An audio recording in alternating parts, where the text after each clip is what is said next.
Moto G35 5G versus Realme 12X 5G। दोनों phone under 10,000 के आसपास आता है, लेकिन हमारे ट्रैक एंड टेक भाई साहब Moto G35 के बारे में क्या बोल रहे देख लेते हैं। और एक बात कहूँ, नियरली सभी चीजों के मामले में दिस इज एन अपग्रेड। देख रहे हो 10,000 के अराउंड एक फोन लेना, definitely you must check out.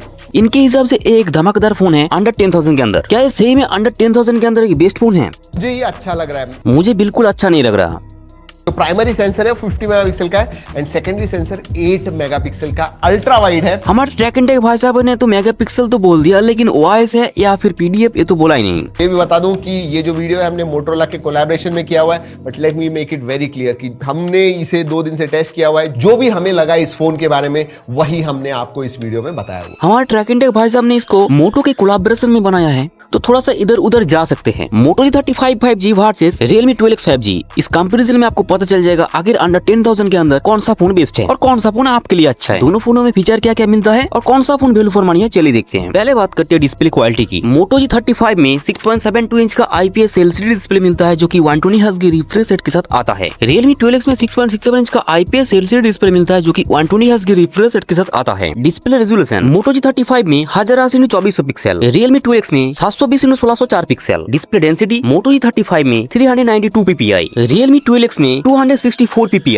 1000 nits का पीक बैटरी मिलता है Moto G35 में, 625 निट्स का पीक बैटरी मिलता है Realme 12X में। तो डिस्प्ले थोड़ा ज्यादा बेस्ट है Moto G35 का। चलो दोस्तों बात करते हैं कैमरा की। Moto G35 में बैक में आपको डुअल कैमरा सेटअप मिलता है, जो कि मेन कैमरा था 50 मेगापिक्सल का PDF कैमरा, उसके साथ 8 मेगापिक्सल का अल्ट्रा वाइड। दूसरी तरफ Realme 12X में अभी आपको बैक में डुअल कैमरा सेटअप मिलता है, इसमें आपको 50 मेगापिक्सल का PDF कैमरा मिलता है, उसके साथ 2 मेगापिक्सल का डेप्थ। बात करते हैं सेल्फी की। मोटो में आपको 16 मेगापिक्सल का सेल्फी मिलता है, जबकि Realme 12X में 8 मेगापिक्सल का सेल्फी कैमरा मिलता है। तो कैमरे के मामले में भी Moto G35 ज्यादा बेस्ट है गाइस। चलिए दोस्तों बात करते हैं कोर मेन पॉइंट की, जो की है प्रोसेसर। Moto G35 में आपको मिलता है Unisoc T7060, Unisoc T760। इस प्रोसेसर का अंततः इसको 4.5 लाख के आसपास आता है। CPU का सिंगल कोर इसको 744, मल्टी कोर इसको 2390। Realme 12X में आपको मिलता है MediaTek Dimensity 6100 प्लस। इस प्रोसेसर का अंततः स्कोर 4 लाख के आसपास आता है। CPU का single core score 728, multi core score 1938। इसको तो नो डाउट Moto G35 का ज्यादा बेस्ट है, लेकिन MediaTek नामी दामी और बढ़िया कंपनी है। Unisoc ज्यादा पॉपुलर और मजबूत कंपनी नहीं है। फ्यूचर में हो सकता है Moto G35 में लैग देखने के लिए मिले, लेकिन Realme 12X में आपको लैग देखने के लिए नहीं मिलेगा, क्योंकि MediaTek का प्रोसेसर बहुत ही बढ़िया होता है। Moto G35 में 5000 mAh की बैटरी मिलता है, जो कि 20 वाट के फास्ट चार्जिंग के सपोर्ट के साथ आता है। Realme 12X में भी आपको 5000 mAh की बैटरी मिलता है, लेकिन इसमें आपको 15 वाट का फास्ट चार्जिंग का सपोर्ट मिलता है। तो मेन फीचर के बारे में बात हमने कर लिया, और छोटे बड़े फीचर के बारे में बात करके आपके टाइम को वेस्ट नहीं करेंगे। अंडर 10,000 के अंदर नो डाउट Moto G35 ज्यादा बेस्ट है, लेकिन प्रोसेसर में मैं कॉन्फिडेंस नहीं हूँ दोस्तों, क्योंकि ये प्रोसेसर इतना ज्यादा पॉपुलर प्रोसेसर नहीं है। फ्यूचर में जाके इसमें बहुत ज्यादा प्रॉब्लम हो सकती है, लेकिन MediaTek और Qualcomm में प्रॉब्लम नहीं होगा। ऐसा आपकी हिसाब से कौन सा फोन बेस्ट है, हमें कमेंट करके जरूर से बोले, और इस फोन के साथ कौन सा फोन का कंपैरिजन आप देखना चाहते हो ये भी कमेंट कर सकते हो। अगर आप यहाँ तक वीडियो को देख रहे हो तो लाइक कर देना जरूर से। इस तरीके की और भी इंटरेस्टिंग वीडियो देखने के लिए सब्सक्राइब कर देना। चलिए दोस्तों मैं मिलता हूं आपसे एक और धमाकेदार वीडियो के साथ, तब तक के लिए बाय बाय।